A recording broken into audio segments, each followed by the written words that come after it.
తాళ్ళతో కట్టేపించుకొని సిలువ వేసుకోవడం గొప్పే ఉంది. మేకులు కొట్టేయాలి సిలువాడిని. ప్యాషన్ ఆఫ్ ది క్రైస్ట్లో యేసుక్రీస్తుగా నటించినటువంటి వ్యక్తికి ఆ కొరడా చివర తగిలిందంటండి. చివర అంతా తగిలేసరికి వారం రోజులు షూటింగ్ ఆపాడంట. నొప్పి. అయినా డూప్లికేట్ దెబ్బలే కదా వాళ్ళు కొట్టేది. ఏదో ఫ్లోలో చివర ఏదో తగిలింది, దానికి వారం ఆగిపోయింది సినిమా షూటింగ్. ఒరిజినల్గా కొట్టారు కదండి యేసుక్రీస్తుని, గాలాల గుత్తులు ఉన్నటువంటి కొరడాలతో. ఆ ప్యాషన్ ఆఫ్ ది క్రైస్ట్ ఆయన సిలువ వేసేటప్పుడు ఒక మేకు కొట్టేస్తారు ఒక చేతిలో, ఇంకో మేకు కొట్టడానికి ఆ రంధ్రం దగ్గరికి చెయ్యి రాదు. చెయ్యి రాకపోయేసరికి ఆ చేతికి తాడు కట్టి బలంగా లాగుతాడండి. లాగేసరి పటక్కమంటది అంతే, అప్పుడు మేకు కొడతాడు. కొట్టినటువంటి ఆ మేకుల్ని మళ్ళీ పక్కకు ఉంచి కొట్టాలా, లేకపోతే వచ్చేస్తాయి బయటికి బరువుకి. అందుకని ఆ శిలువని తిరగేస్తారు, దడాల్మని పడతాడు ఆయన.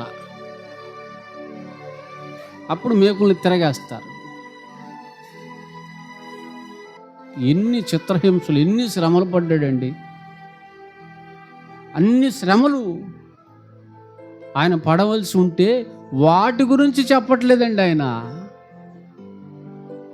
నన్ను అప్పగించే యూదాకి శ్రమ. ఇదేందండి? ఇదేం మనసు అండి? ఇదేం ప్రేమ అండి? ఆయన పడే శ్రమలను గురించి ఆలోచించుకోకుండా అయ్యో నన్ను అప్పగించు వానికి అనగా యూదాకి ఎంత భయంకరమైన శ్రమలోనికి వెళ్ళబోతున్నాడు వాడు, నరకానికి అని అతన్ని గురించి బాధపడుతున్నాడండి. ఇలా ఆయన ఆలోచిస్తున్నాడంటే ఇంకా ఎంతగా యూదాని ప్రేమించాడు చూడండి, ఎంతగా యూదాని ప్రేమించాడు చూడండి. అంతగా ప్రేమించావా?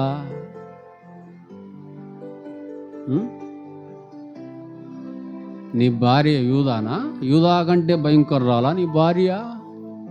చెప్పండారా. నీ భర్త యూదా కన్నా భయంకరుడా? చెప్పండి అక్కలో. ఇస్కరియోతు యూదా కంటే భయంకరులా నీ పిల్లలు? అతన్ని మించిన భయంకరుడు లేడు. అతన్ని ఇంతగా ప్రేమించి అతడు శ్రమలోకి వెళ్ళిపోతాడు అని బాధపడుతున్నాడంటే, అతని గురించి ఆలోచిస్తున్నాడంటే, ఈయన శ్రమలన్నింటినీ పక్కన పెట్టి ఏంటండి ఆ ప్రేమ? అంత ప్రేమ గల యేసు క్రీస్తు నా రక్షకుడని చెప్పుకుంటున్నా నువ్వెలా ఉన్నావు? ఇంటి చుట్టూ శత్రువుల్ని పెట్టుకున్నావా? ఇంట్లోనే విరోధుల్ని పెట్టుకున్నావా?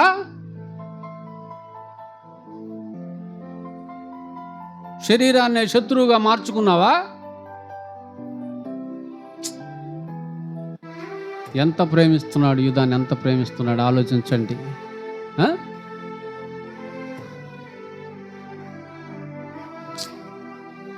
చంపేవాడిని ఇంకా ప్రేమించడం ఏంటండి? ఆ ప్రేమకి ఉక్కిరి బిక్కిరి అయిపోయాడు వాడు, ఉక్కిరి బిక్కిరి అయిపోయాడు. యేసుక్రీస్తుని శ్రమ పెడుతుంటే, చంపుతుంటే చూశాడండి వాడు, చూశాడు.